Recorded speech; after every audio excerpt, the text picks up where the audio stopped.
Terima kasih telah mengklik video ini.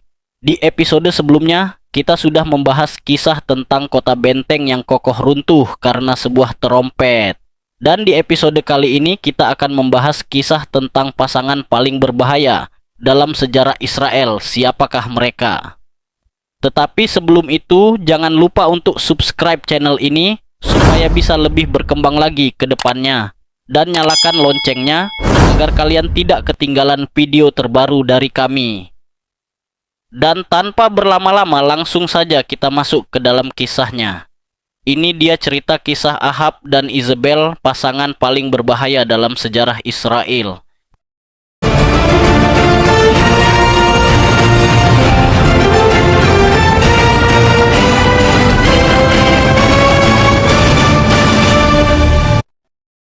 Dalam sejarah Israel kuno, ada banyak raja jahat, namun hanya sedikit yang namanya begitu ditakuti dan dikenang karena kejahatan mereka. Dan di antara semuanya, ada satu pasangan yang dianggap paling berbahaya. Raja Ahab dan Ratu Izebel. Mereka bukan hanya memimpin bangsa Israel ke dalam penyembahan berhala, tetapi juga dipenuhi kekuasaan, manipulasi, kekerasan, dan darah orang tak bersalah. Nama Izebel bahkan sampai hari ini sering menjadi simbol kejahatan dan tipu daya. Tetapi, bagaimana kisah mereka sebenarnya? Dan mengapa pasangan ini dianggap sebagai salah satu yang paling jahat dalam sejarah Alkitab? Raja Ahab dan pernikahan berbahaya. Bagian ini menjelaskan awal mula munculnya pengaruh besar kejahatan dalam kerajaan Israel pada masa Raja Ahab. Ahab adalah Raja Israel Utara dan putra Raja Omri. Dalam Alkitab, Ahab digambarkan sebagai salah satu raja yang paling jahat karena ia tidak hanya melakukan dosa sendiri, tetapi juga membawa bangsa Israel semakin jauh dari Tuhan. Masa pemerintahannya menjadi titik gelap dalam sejarah rohani Israel. Hal yang paling berpengaruh dalam hidup Ahab adalah pernikahannya dengan Izebel, putri Raja Sidon.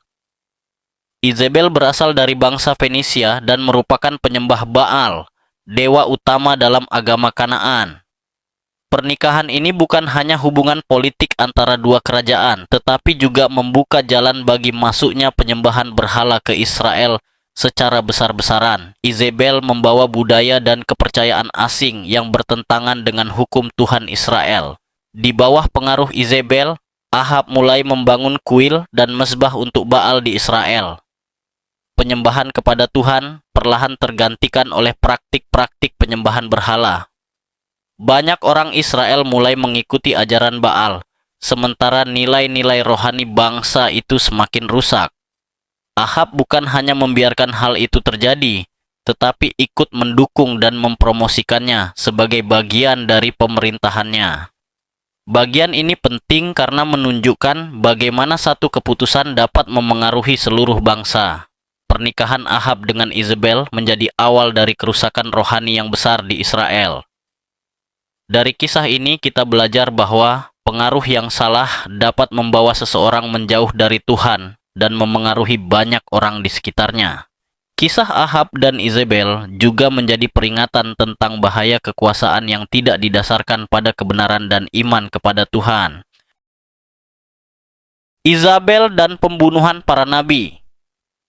Bagian ini menjelaskan bagaimana Izebel menggunakan kekuasaan dan pengaruhnya untuk menghancurkan penyembahan kepada Tuhan di Israel.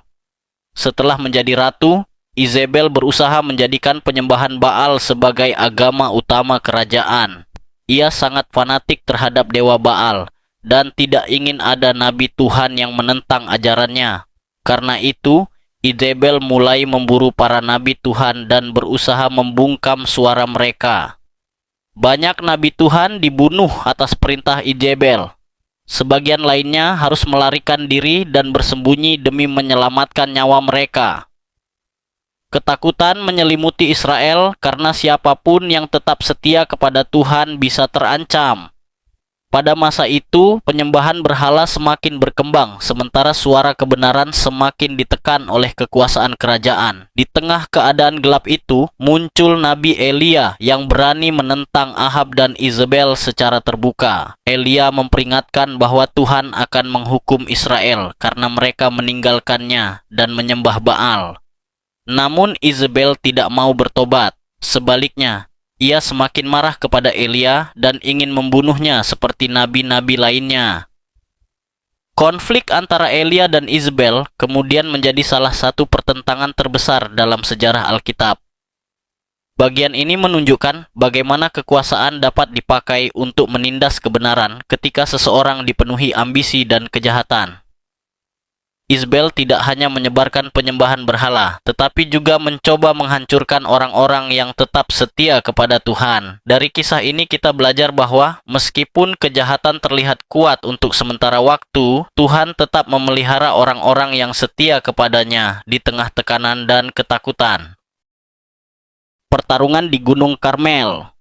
Bagian ini menjelaskan peristiwa besar ketika Nabi Elia menantang para nabi Baal untuk membuktikan siapa Tuhan yang sejati. Pada masa itu, bangsa Israel telah banyak berpaling kepada Baal karena pengaruh Raja Ahab dan Ratu Izebel. Untuk menunjukkan kebenaran di depan seluruh rakyat Israel, Elia mengumpulkan bangsa itu bersama ratusan nabi Baal di Gunung Karmel. Pertemuan itu menjadi salah satu momen paling dramatis dalam sejarah Alkitab. Elia kemudian mengusulkan sebuah ujian. 2 mezbah disiapkan, satu untuk Baal dan satu untuk Tuhan. Para nabi Baal diminta berdoa agar dewa mereka menurunkan api dari langit untuk membakar persembahan mereka. Sepanjang hari mereka berteriak, menari, dan memohon kepada Baal, tetapi tidak ada jawaban sama sekali. Tidak ada api, tidak ada suara, dan tidak ada tanda apapun dari dewa mereka. Setelah itu, Elia memperbaiki mezbah Tuhan dan bahkan menyuruh orang-orang menyiram persembahan dengan air agar terlihat mustahil untuk terbakar. Lalu Elia berdoa kepada Tuhan dengan singkat dan penuh iman. Tiba-tiba api turun dari langit dan membakar persembahan, kayu, batu, bahkan air di sekitar mezbah. Melihat mukjizat itu, seluruh rakyat Israel tersungkur dan mengakui bahwa Tuhan Israel adalah Tuhan yang sejati. Bagian ini menunjukkan bahwa pertarungan di Gunung Karmel bukan sekadar persaingan antara nabi, tetapi pertarungan antara kebenaran dan penyembahan berhala. Tuhan menunjukkan kuasanya secara nyata di depan bangsa Israel untuk memanggil mereka kembali kepadanya. Dari kisah ini kita belajar bahwa meskipun kejahatan dan penyembahan palsu terlihat kuat, Tuhan tetap memiliki kuasa tertinggi dan sanggup menyatakan kebenarannya pada waktu yang tepat. Dosa Nabot dan kejatuhan Ahab. Bagian ini menjelaskan salah satu tindakan paling jahat yang dilakukan oleh Raja Ahab dan Ratu Izebel. Kisah ini dimulai ketika Ahab menginginkan kebun anggur milik seorang pria bernama Nabot yang letaknya dekat dengan istana raja. Ahab ingin menjadikan kebun itu sebagai taman sayur dan menawarkan untuk membeli atau menukarnya dengan tanah lain. Namun, Nabot menolak karena tanah itu adalah warisan keluarganya yang menurut hukum Israel tidak boleh dijual sembarangan. Penolakan itu membuat Ahab marah dan kecewa. Ia pulang ke istana dengan sedih dan tidak mau makan. Ketika Izebel melihat keadaan Ahab, ia memutuskan untuk mengambil tindakan sendiri. Dengan menggunakan nama dan kuasa raja, Izebel memalsukan surat dan mengatur tuduhan palsu terhadap Nabot. Nabot kemudian dituduh menghina Tuhan dan raja, sehingga ia dihukum mati oleh rakyat. Setelah Nabot mati, Ahab mengambil alih kebun anggur itu seolah-olah menjadi miliknya secara sah. Namun Tuhan melihat kejahatan yang telah dilakukan mereka.